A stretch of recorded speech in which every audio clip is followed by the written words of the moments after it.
এখানকার বৌমা আমার বড় বৌমা, তাই ওদেরকে নেই আমি ঘরের ভিতরে যাব। ওরা এখানেই জায়গা পাবে।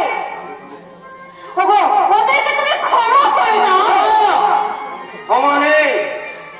এই চন্দ্রকান্ত রায় চৌধুরী ওদের কিছুতেই ক্ষমা করবে না। তোরা এই মুহূর্তে এই বাড়ির সীমানা থেকে বেরিয়ে যা। আর যাবার আগে তোর ভাগের সম্পত্তি মূল্য স্বরূপ এই 20 লাখ টাকা বিয়ার চেকটা নিয়ে যা। আর শোন, কোনদিন যদি এই রায় চৌধুরী বাড়ির ত্রিসীমানায় ঢোকার চেষ্টা করিস তাহলে তুই আমার মনোমুখ রাখবি।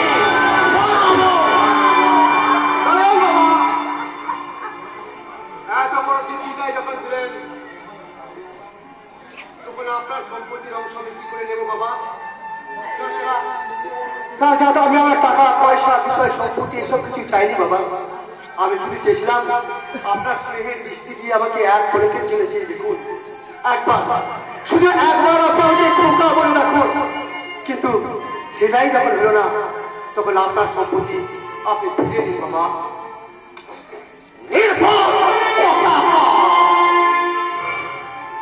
এই যে গার্গী দেবী, বিয়েটা তো করে ফেললে, ফুলের সজ্জাটা করবে কোথায়? ওই রাস্তায়?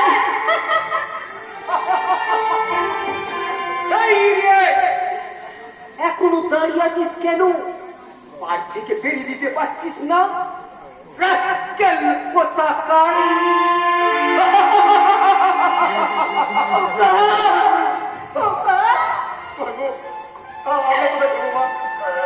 জানি না বাবা, জানি না। তবে তোরা সুখী হোক বাবা, তোরা সুখে থাকিস, জীবনে যেন কষ্ট দূর হয়। তোর বাবা যখন এ বাড়িতে জায়গা দিল না তখন বাবা তোরা তুই যে বড় অসহায় মা, আমার এই খোকা দেখে দেখো, ও যে বড় অসহায় মা।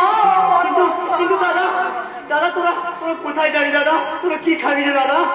তুই কোনো চিন্তা করিস না তো, তোর আমি তো এখনো বেঁচে আছি।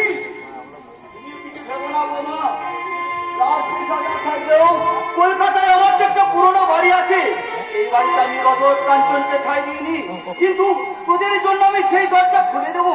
চল তোরা আমার সঙ্গে ঘরে চল। এই জোড়া দিকে গা ছেড়ে, এই গায়ে মাটি ছেড়ে, এখানকার মানুষটিকে ছেড়ে চলে যাওয়ার আগে দূর থেকে আমি আমার বাবা আর এই দুঃখের মাকে একটা